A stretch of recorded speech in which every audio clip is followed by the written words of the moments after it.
My professional journey in mental health and addictions started with a very personal experience.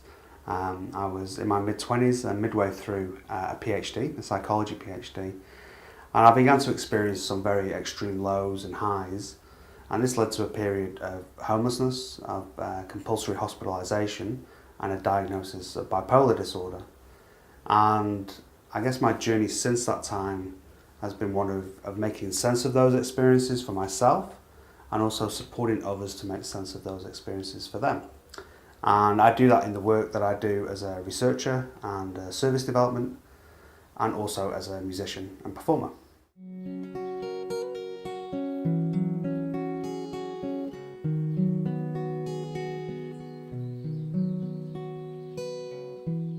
So after these experiences, I spent a number of years working within mental health and addiction and homelessness services. And I began to develop an interest in services that provided an add-on or an alternative to traditional approaches. For me personally, the biological or disease or medical model of mental health proved very unsatisfactory and not particularly useful. And as I continued on my journey, I found this was the case for many other people also.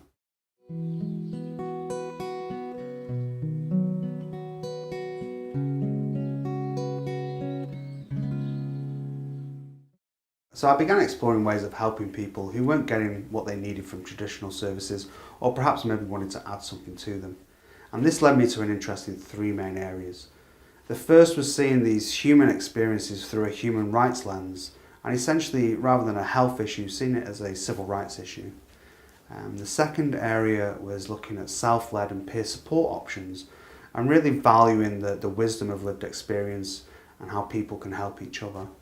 And then the third area was looking at how information communication technology can be used to really support and enhance these alternatives or adjuncts to traditional services.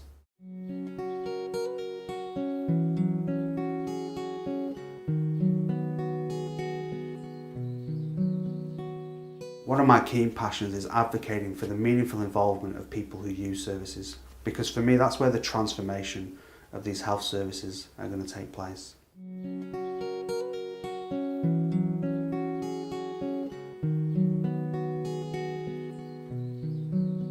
It used to be the case in health that we did things to people. Then we saw a movement of doing things for people, and I think now we're moving into this phase where we do things with people, that we co-create our own well-being.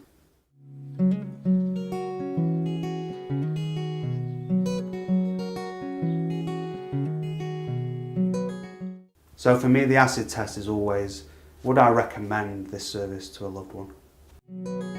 I'm going way, way down to the hazy place. I'm going way, way down to the hazy place.